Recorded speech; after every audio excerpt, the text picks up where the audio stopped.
ദോഹയിൽ ഇന്ന് നടക്കാനിരുന്ന America Iran സമാധാന ചർച്ചയിലെ അനിശ്ചിതത്വം തുടരുകയാണ്.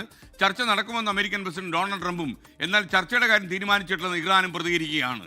ലെബനോണിലെ വെടിനിർത്തൽ ഇറാൻ ചർച്ചയുമായി കൂട്ടിച്ചേർത്ത അമേരിക്കൻ നടപടിയിൽ ഇസ്രയേൽ എതിർപ്പ് തുടരുകയാണ്. അമേരിക്കൻ മധു കൊട്ടാരക്കരയും UAE നിന്ന് മുഹമ്മദ് റഖീസും തത്സമയം ചേരുന്നു. ആദ്യം മധുവിലേക്ക്. ഗുഡ് മോർണിംഗ് മധു. ശരിക്കും അമേരിക്കൻ പ്രസിഡന്റ് ഉറപ്പിച്ച് പറയുന്നൊന്നും ഇപ്പോൾ ആൾക്കാർക്ക് അത്ര വിശ്വാസമല്ല. എന്നാൽ ഇറാൻ പറയുന്ന അങ്ങനെ ചർച്ചയുടെ പരിപാടിയില്ലെന്ന്. ഇതിൽ ആരാണ് കള്ളം പറയുന്നത്? എസ്കെൻ ഗുഡ് മോർണിംഗ്. ഇതിലൊരു വ്യക്തതയില്ല എസ്കെൻ. അമേരിക്കയുമായി ഈ വരും മണിക്കൂറുകളിലെ വരും ദിവസങ്ങളിൽ ചർച്ചകൾക്ക് യാതൊരു സാധ്യതയുമില്ലെന്നാണ് ഇറാൻ പറഞ്ഞിരിക്കുന്നത്. അതായത് ഒരു ഫൈനൽ കരാറിലേക്ക് കടക്കുന്നതിനേക്കാൾ ഇപ്പോൾ കഴിഞ്ഞ പ്രാവശ്യം ഒരു ധാരണാപത്രം നടപ്പിലാക്കുന്നതിലാണ് ഇറാൻ കൂടുതൽ മുൻഗണന നൽകുന്നതാണ് ഇറാൻ വിദേശകാര്യ മന്ത്രാലയ വക്താവ് ഇസ്മയിൽ ബഗായി പറഞ്ഞത്. അത് മാത്രമല്ല, ഇറാന്റെ മരവിപ്പിച്ച ആസ്തികളുണ്ട്, അത് ഖത്തറിലാണ്. അത് വിട്ടുകിട്ടുന്നത് ഈ മെമ്മോറാണ്ടത്തില് അത് ക്ലോസ് 11 അതിന്റെ നടപടികൾ പുരോഗമിക്കുകയാണ്. അതിന്റെ ഭാഗമായി ഇറാന്റെ ഒരു വിദഗ്ധ സംഘം ഈ ആഴ്ച ദോഹ സന്ദർശിക്കുമെന്നും അദ്ദേഹം പറഞ്ഞു. അതേസമയം എസ്കെ നേരത്തെ സൂചിപ്പിച്ചതുപോലെ US ഇറാനും തമ്മിൽ ഖത്തറിൽ ചർച്ച നടത്തുമെന്നാണ് ഇന്ന് പകൽ അമേരിക്കൻ പ്രസിഡന്റ് ഡൊണാൾഡ് ട്രംപ് പറഞ്ഞത്. അത് മാത്രമല്ല, അത് ഇറാന്റെ ആവശ്യപ്രകാരമാണ് ഈ കൂടിക്കാഴ്ച എന്നാണ്, ഈ ദോഹയിലെ ചർച്ച എന്നാണ് ഇന്ന് മാധ്യമപ്രവർത്തകരോട് ഓവൽ ഓഫീസിൽ ഡൊണാൾഡ് ട്രംപ് സംസാരിക്കുമ്പോൾ പറഞ്ഞത്.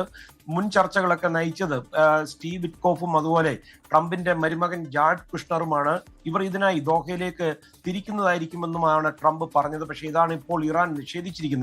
അതേസമയം ഈ ഖത്തറിലുള്ള ഇറാന്റെ മരവിപ്പിച്ച ആസ്തികളിൽ പകുതിയും ഇറാനിലേക്ക് മടങ്ങി വരുമെന്ന് ഇറാൻ പ്രസിഡന്റ് മസൂദ് പെസഷ്കിയാൻ പറഞ്ഞു. എന്നാൽ അമേരിക്ക പറയുന്നത് ഈ മരവിപ്പിച്ച ആസ്തികളൊന്നും ഇതുവരെ വിട്ടു നൽകിയിട്ടില്ലെന്നാണ് ഇതിനോട് പ്രതികരിച്ചിരിക്കുന്നത്. അത് മാത്രമല്ല, ഇറാൻ സംഘം ദോഹയിലെത്തുന്നുണ്ട്. അത് ഖത്തറുമായിട്ടുള്ള ചർച്ചകൾക്കാണെന്നുള്ള റിപ്പോർട്ടുകളും വരുന്നുണ്ട്. ഖത്തറിന്റെ കൈവശം ഇപ്പോൾ ഇറാന്റെ മരവിപ്പിച്ച ഏതാണ്ട് $1200 കോടി ആണുള്ളത്. അതിൽ പകുതിയോളം, അതായത് $600 കോടി വിട്ടു നൽകുന്നത് സംബന്ധിച്ചുള്ള ചർച്ചകൾക്കാണ് ഇറാൻ പ്രതിനിധി സംഘം ഖത്തറിൽ എത്തുന്നത്. എന്നാൽ ഈ സംഘം അമേരിക്കൻ പ്രതിനിധി സംഘത്തെ കാണുമോ എന്നതിൽ ഇപ്പോഴും ഒരു വ്യക്തത വന്നിട്ടില്ല.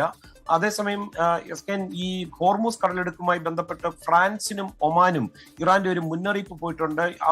ഇറാൻ നേരത്തെ മൈനുകൾ അവിടെ നിക്ഷേപിച്ചിരുന്നു. ഇത് നീക്കം ചെയ്യുവാൻ ഫ്രാൻസിന്റെ ഒമാന്റെ ഒരു നീക്കമുണ്ടായിരുന്നു. അത് ഇറാൻ തള്ളിക്കളയുകയാണ്.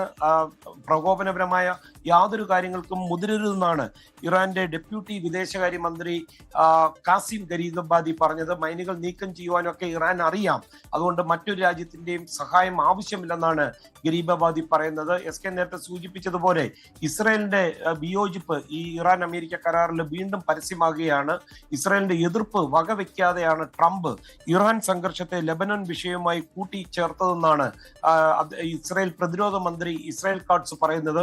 അത് മാത്രമല്ല, ഇപ്പോഴുള്ള ഇറാൻ അമേരിക്ക ചർച്ചകൾ പരാജയപ്പെട്ടാൽ ഇറാനെ തീർച്ചയായിട്ടും വീണ്ടും ആക്രമിക്കുമെന്ന് കാട്സ് മുന്നറിയിപ്പ് കൊടുക്കുന്നു.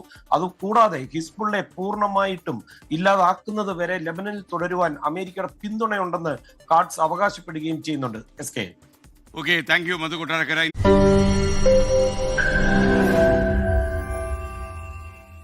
ലോകത്തെവിടെയായാലും ഏത് സമയത്തും 24 വാർത്തകളും ഓഗ്മെന്റഡ് റിയാലിറ്റി പാക്കേജുകളും എക്സ്പ്ലെയിനറുകളും വിശദമായി കാണാൻ ഞങ്ങളുടെ YouTube ചാനൽ നിങ്ങൾക്ക് സബ്സ്ക്രൈബ് ചെയ്യാം.